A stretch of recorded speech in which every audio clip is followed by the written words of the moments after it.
Okay, lecture 5 is actually broken into two parts, as you've probably noticed.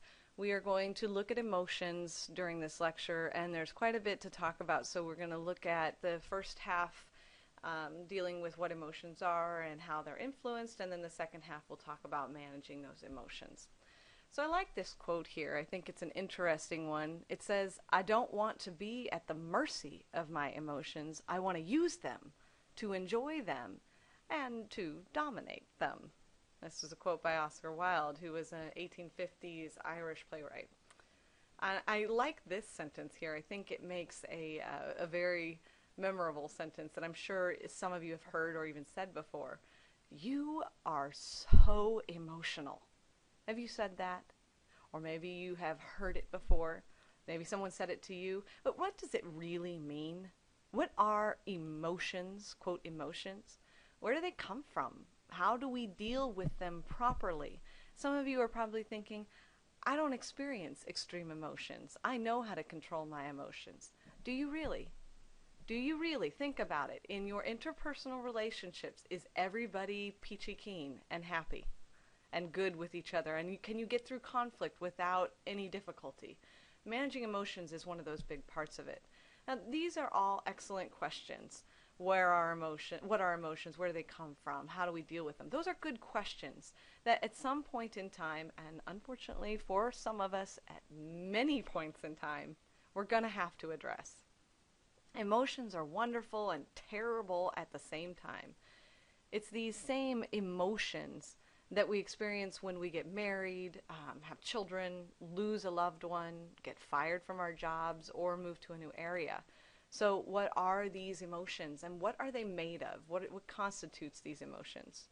So let's look first at the basic definition of emotions. Emotion is an intense reaction to an event that involves interpreting the meaning of the event, becoming physiologically aroused. So as we talked about in the last couple of lectures, physiological noise or physiological reactions are physical reactions, labeling the experience as emotional, attempting to manage our reaction, and communicating this reaction in the form of emotional displays and disclosures.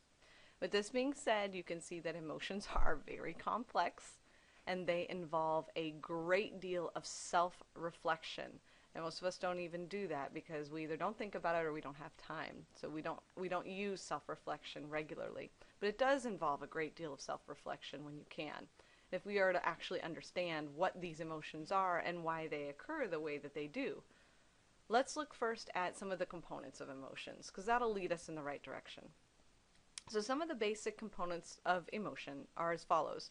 Emotion is reactive, meaning that it is triggered by our perception of outside events. So it's reactive. It reacts to outside events.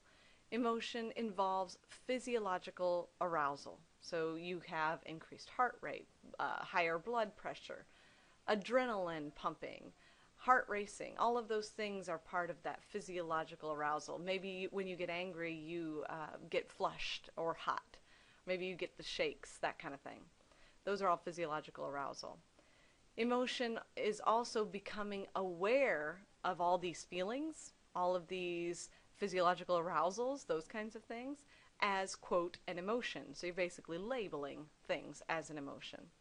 And then finally, emotions, as well as how they're expressed, are influenced by historical, so your history, your past, cultural, so your community, your group that surrounds you, relational, your relationships, and situational, your current situation, norms that govern what is or is not considered important. So here you have an illustration of a bunch of different emotions expressed through some emoticons. All of these things are influenced by these listed above. Your history, your community, your relationships, and the situation that you're in. So if all of these are things that make up emotions, how then do we learn how to express emotions? How do we determine what emotions are felt in each circumstance? So basically what we're asking here is what influences our emotions. As usual, I have a clip, so take a moment and go to that text-based version of this lecture and look at this clip from Star Trek. I love movies like this, and especially this clip for this topic. Watch the clip and think about how you would answer the following questions. Number one, what emotions is Spock feeling? What is he feeling at that moment? And there's a variety of emotions there. Number two, how specifically does he express his emotions? And number three, why does he express his emotions in the way he does? That's going back up here to these influences. Are there things that factor into that for him? So there are many things that influence what we feel and how we express those feelings.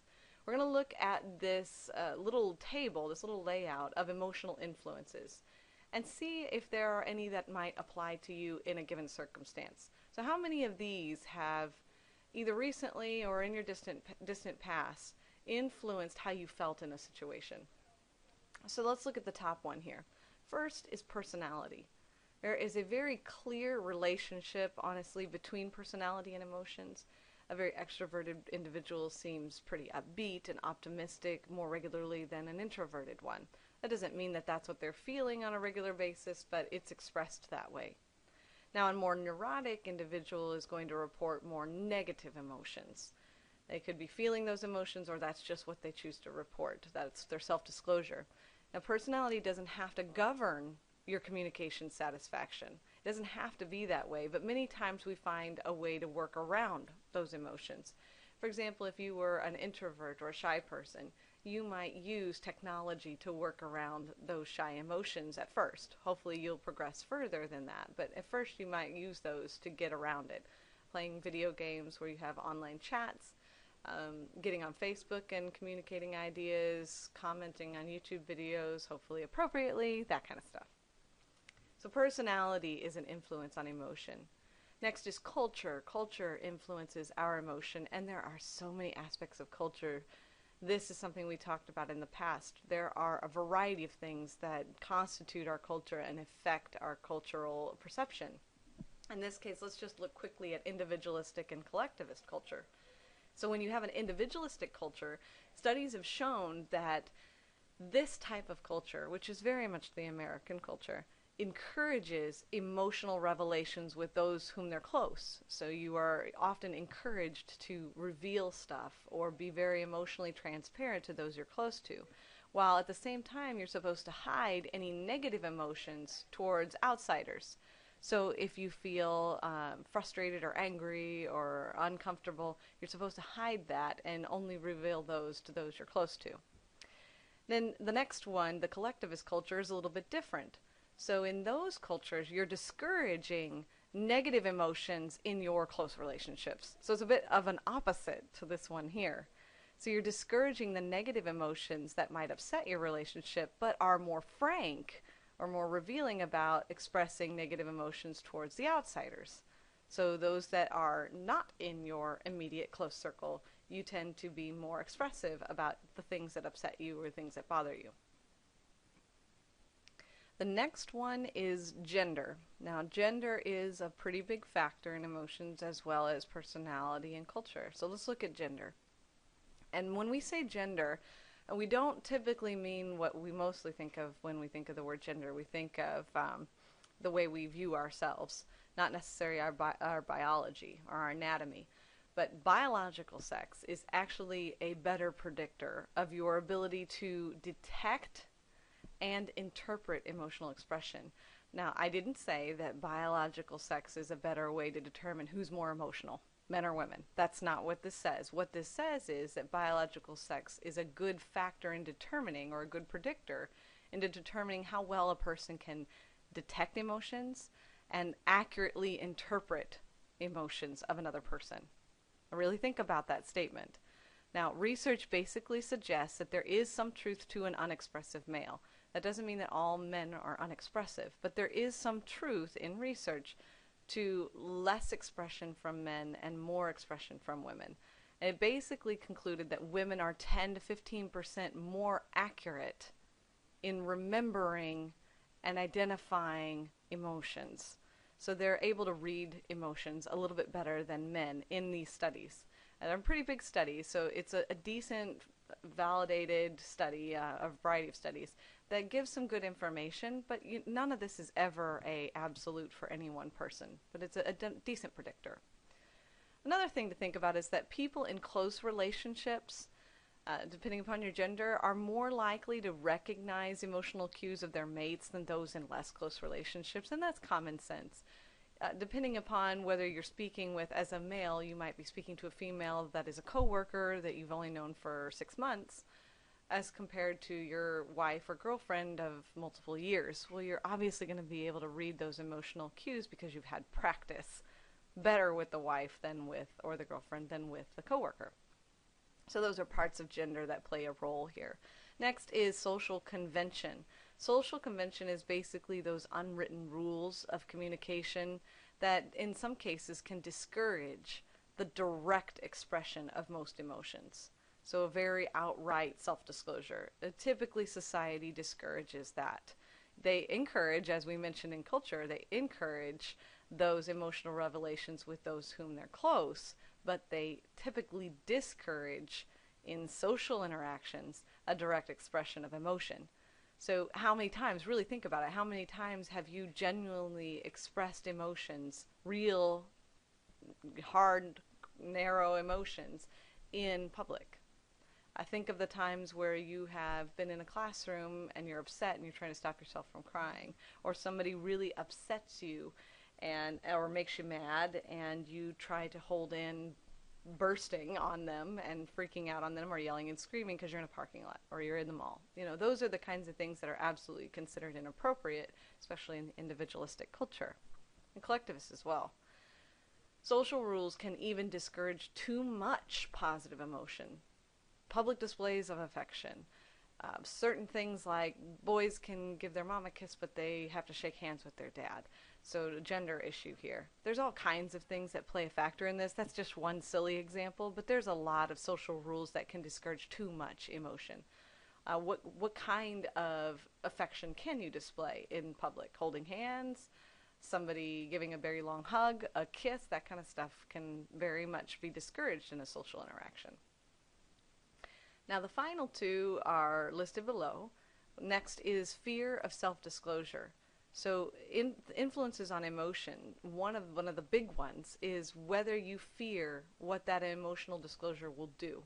So your feelings are not typically shared in public because you're afraid of being ridiculed or made fun of or denied or whatever it might be, all these negative emotions. So you fear that self-disclosure, and that influences what emotions you have or how you express them. So one who is presenting themselves says one thing and has a difficult, if not impossible, time expressing the opposite. So it's hard.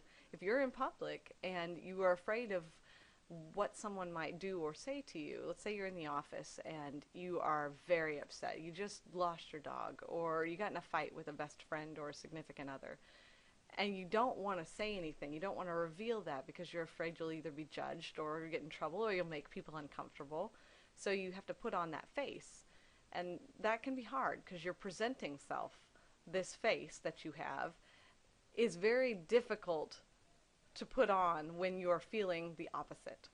So fear of self-disclosure is one factor that influences how our emotions are felt and displayed. And then the final influence on emotion that we have here is emotion cognition. And emotion cognition is basically when you recognize an emotion in another person and it is transferred to you from that person. And I don't mean a magical transfer. I mean a sympathetic transfer. So emotions are transferred from one person to another like an infection. Now that sounds weird, but it is the case. I think about the times you've seen or been a part of the situation where your friend is crying and you get teary as well. That you weren't teary to begin with, you didn't have those negative emotions, but because he or she does, you automatically feel that way. Or laughing would be the same. Somebody's trying to tell you a funny story. I mean, how many times have this happened? Somebody's trying to tell you a funny story and they can't get through it because they're laughing so hard, and you start laughing because they're laughing. So that is emotional cognition. It's basically transferring those emotions to another person. So once you're able to understand the nature of your emotions and the things that have actually influenced your emotions, we can then look at how we begin to manage the emotions that we experience.